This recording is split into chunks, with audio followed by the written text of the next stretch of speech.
नहमदुहु व नुसल्ली अला रसूलिहिल करीम अम्मा बाद। एक दोस्त ये सवाल पूछ रहे हैं कि खाना खाते हुए अगर दाएं हाथ को सालन लगा हुआ हो या दायां हाथ साफ ना हो तो क्या बाएं हाथ से पानी पीने की इजाजत है शरीयत में? तो ये समझ लें कि बिल्कुल शरीयत में बाएं हाथ से पानी पीने की इजाजत नहीं है।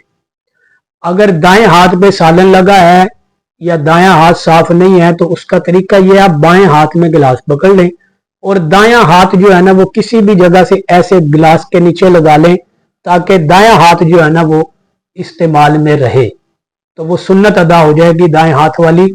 लेकिन बगैर दायां हाथ लगाए सिर्फ उल्टे हाथ से पानी पीना ये खिलाफ सुन्नत है, इसकी इजाजत नहीं है।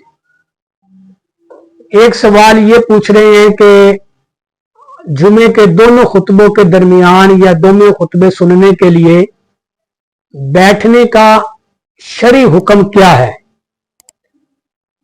तो इसके मुतालिक ये समझें कि जैसे हम अत्तहियात में बैठते हैं, जुमे के दोनों खुतबे अत्तहियात की सूरत में बैठ के सुनने हैं और हाथ भी जैसे हम अत्तहियात में घुटनों पे रखते हैं इसी अंदाज में बैठना है, घुटनों पे हाथ रखकर।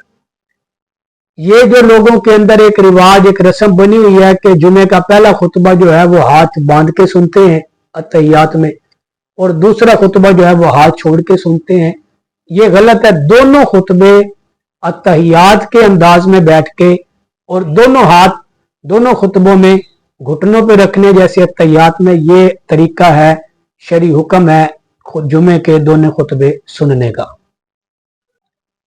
एक दोस्त ने ये सवाल किया है कि सजदे में जो ये हमने हाथ रखने या जमीन पर, तो ये हाथ क्या हमने कंधों के बराबर रखने हैं, सर के बराबर रखने हैं या सर से आगे रखने हैं?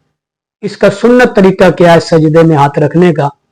देखिए, सजदे में हाथ रखने का सुन्नत तरीका यह है कि दोनों हाथ जमीन पे रखने हैं पहले और उन दोनों हाथों के दरमियान सर रखना है। यानी जैसे हम तकबीर तारीमा कहते हैं ना, तो ये दोनों अंगूठे हाथ के कानों की लो के बराबर, तो इसी तरह सजदे के अंदर भी के दोनों हाथों के अंगूठे ये कानों की लो के बराबर हो और दोनों हाथों के दरमियान जो है वो सर हो, ये तरीका दुरुस्त है। सर से आगे हाथ रखना या सर से पीछे हाथ रखना, ये तरीका जो है वो सजदे में हाथ रखने का बिल्कुल गलत है। एक दोस्त दौरान सफर नमाज के मुतालिक ये सवाल पूछ रहे हैं कि मैं हनफी हूं और सफर के दौरान नमाज का वक्त है, कुछ देर के लिए गाड़ी रुकी है, मैंने नमाज पढ़नी है, तो वो मस्जिद जो है वो अहनाफ की नहीं है, गैर मसलक वालों की है। तो अब क्या मैं उस मस्जिद में उन मसलक वालों के मुताबिक जो है नमाज पढ़ूंगा या मैं अपने अहनाफ के मसलक के मुताबिक नमाज पढ़ूंगा? तो हुक्म यह है कि इस उम्मत की खसूसियत यह है कि इस उम्मत के लिए अल्लाह ने पूरी जमीन जो है वो मस्जिद बना दी है। ये तफरके, ये फिरके, ये तो हमने बनाए हुए हैं, वगरना अल्लाह ने पूरी जमीन मस्जिद बनाई है। बाजार में, मस्जिद में, जिस जगह भी, हत्ता के मंदिर में भी अगर आप नमाज पढ़ना चाहें नमाज वहां भी हो जाएगी, लेकिन अपने तरीके के मुताबिक। ये नहीं कि हिंदुओं का मंदिर है तो हम हिंदुओं के तरीके के मुताबिक इबादत करें, बल्कि तरीका अपना होगा। जहां चाहे गिरजे में, मंदिर में, कलीसा में नमाज अदा हो सकती है, पढ़ सकते हैं। नमाज के दौरान सजदे में जाकर के अगर दोनों पांव जमीन से उठा लिए जाएं तो इसका शरई हुक्म क्या है?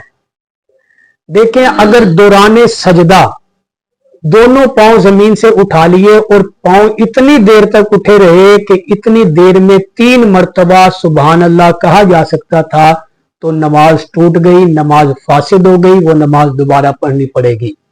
तो इसलिए सजदे के अंदर पांव जमीन पर लगे रहे, सजदे का अंदाज ये हो कि पांव का रुख जो है उंगलियों का वो किबले की तरफ होना चाहिए, दोनों पांव की उंगलियां ऐसे किबले की तरफ जो है वो मुड़ी हुई हो और दोनों पांव को आपस के अंदर मिला लिया जाए।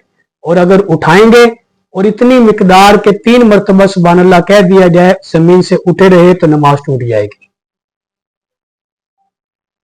एक दोस्त ने यह सवाल पूछा है कि वुजू करने के बाद अभी पानी जो है वो आज़ा से टपक रहा होता है, वुजू करने वाले आज़ा से, और दौड़कर हम मस्जिद में आते हैं, वो मस्जिद के अंदर भी उस पानी के छींटे पड़ते हैं, तो पहली बात तो आप इसमें यह समझें कि वुजू का पानी अगरचे पाक होता है, नापाक नहीं है, वो टपक भी जाए तो पानी बहरहाल पाक है, लेकिन आदाब मस्जिद के आदाब के खिलाफ है।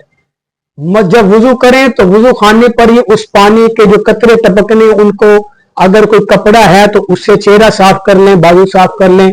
कपड़ा नहीं है तो वैसे ही हाथ फेर लें ताकि जो पानी टपकना है वो वुजू खाने की टूटियों पर टपक जाए, मस्जिद के अंदर ना टपके। हमारे वुजू का पानी टपकेगा, लेकिन जिस जगह उस जगह पर हो सकता है किसी नमाजी ने सजदा करना हो, पिछली सफ़े बन जाएंगी तो वो बेचारे परेशान होंगे। तो इसलिए एहतियात और अदब इसमें है कि वो पानी साफ कर लिया जाए।